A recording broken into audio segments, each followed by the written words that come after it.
Hello friends, welcome to Punjab success mantra. आज one concept a day में हम discuss करेंगे शेप्स ऑफ इकोनॉमिक रिकवरी के बारे में। तो ये कॉन्सेप्ट जो है आज हम क्यों डिस्कस कर रहे हैं, इसका क्या कॉन्टेक्स्ट है।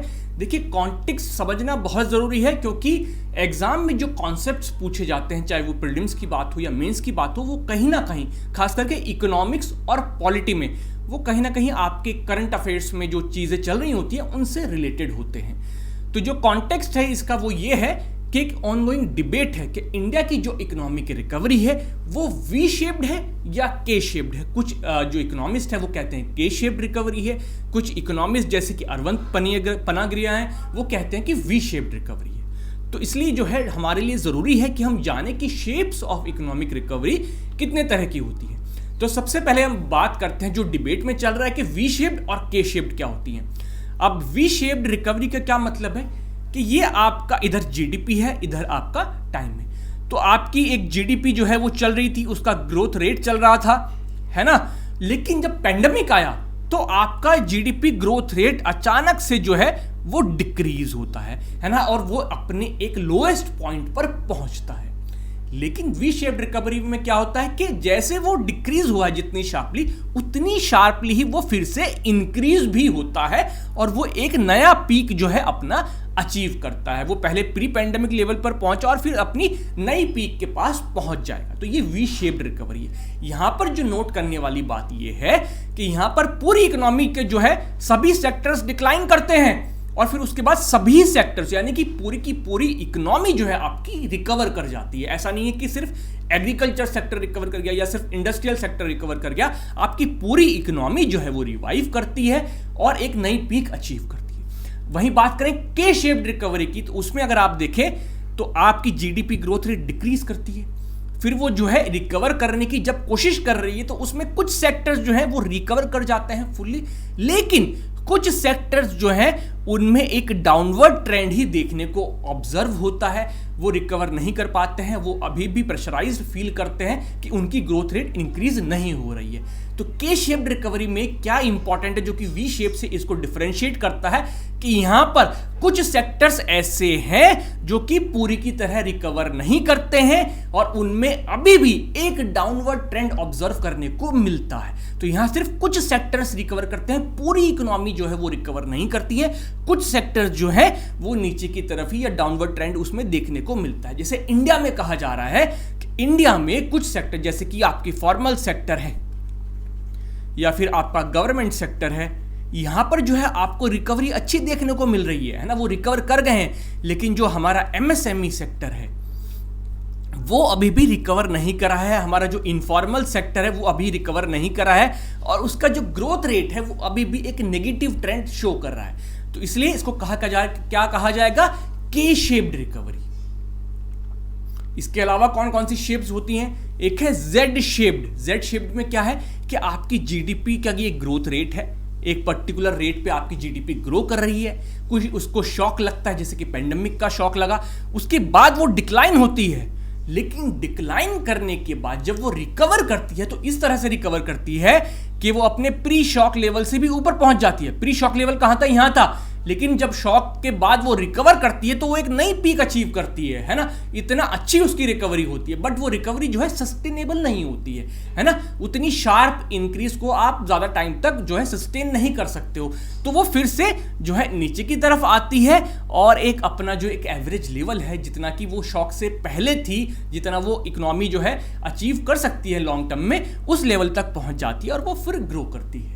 ये हुआ जेड शेप। आप देख सकते हैं कि इसमें जो शेप बनी वो जेड शेप्ड है। उसके बाद कौन सी शेप आती है, उसके बाद आती है यू शेप्ड। यू शेप्ड में क्या है कि आपकी इकोनॉमी जो है उसको शॉक लगता है, आपकी जीडीपी डिक्लाइन होती है। डिक्लाइन करने के बाद जब वो रिकवर करती है तो उसको काफी टाइम लग जाता है रिकवर करने में।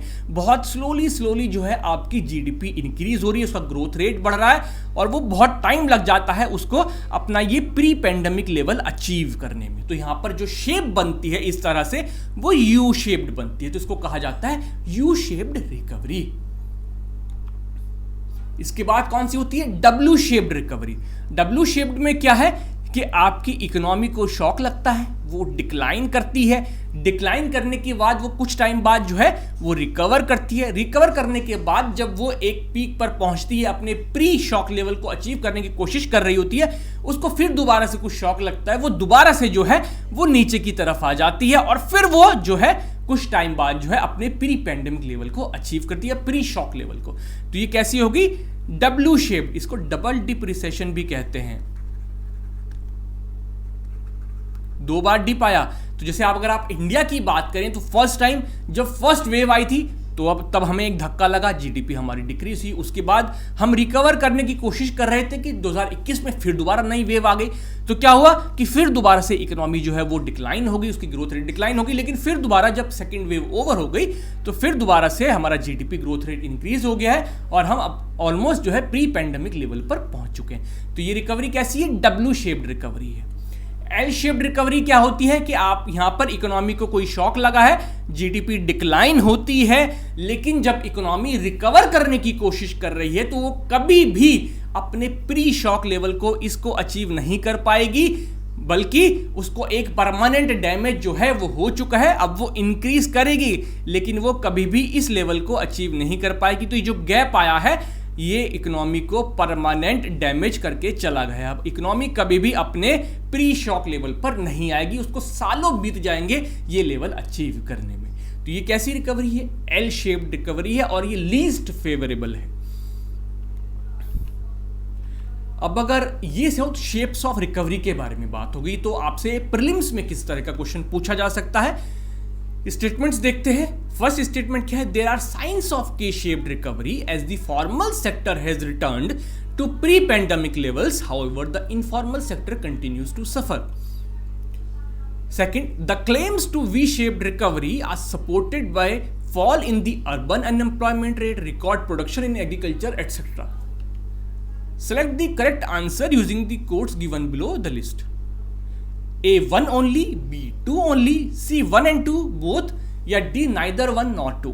अब जो ये डिबेट चल रही है, जो मैंने अभी आपको बताया कि कॉन्टेक्स्ट क्या है, उसमें कुछ कह रहे हैं कि के शेप्ड रिकवरी है, उनका जो लॉजिक है, जो आर्ग्यूमेंट है वो यही है कि कुछ सेक्टर्स तो आ गए हैं, कुछ सेक्टर्स अभी भी सफर कर रहे हैं। जो वी शेप्ड रिकवरी क्लेम कर रहे हैं वो कहते हैं कि देखिए आपका अर्बन अनएम्प्लॉयमेंट रेट घटा है, आपके एग्रीकल्चर सेक्टर में रिकॉर्ड प्रोडक्शन हुआ है, आपके जो ईपीएफ सब्सक्राइबर्स हैं वो भी प्री पैंडेमिक लेवल पर पहुंच चुके हैं। तो ये दोनों स्टेटमेंट्स ही अपने आप में करेक्ट हैं, कोई भी इनकरेक्ट नहीं है। तो इसको जो करेक्ट आंसर होगा वो होगा सी, यानी कि 1 and 2 बोथ। मेंस में कैसे पूछा जा सकता है? There is an ongoing debate about India's economic recovery being V-shaped or K-shaped. In this context, explain the V-shaped and K-shaped recovery and present arguments on the path of India's economic recovery. ये question जो है आपको mains में पूछा जा सकता है, जहां पर पहले आपको एक्सप्लेन करना पड़ेगा कि V-shaped और K-shaped रिकवरी क्या होती है, और उसके बाद आपको दोनों तरह के आर्ग्यूमेंट्स देने पड़ेंगे कि V-shaped है तो क्यों V-shaped है और K-shaped है तो क्यों K-shaped है। Thank you so much friends. Next lecture में मिलेंगे, हमारे जो वन कॉन्सेप्टेड है और एक नए कॉन्सेप्ट को देखेंगे। Thank you.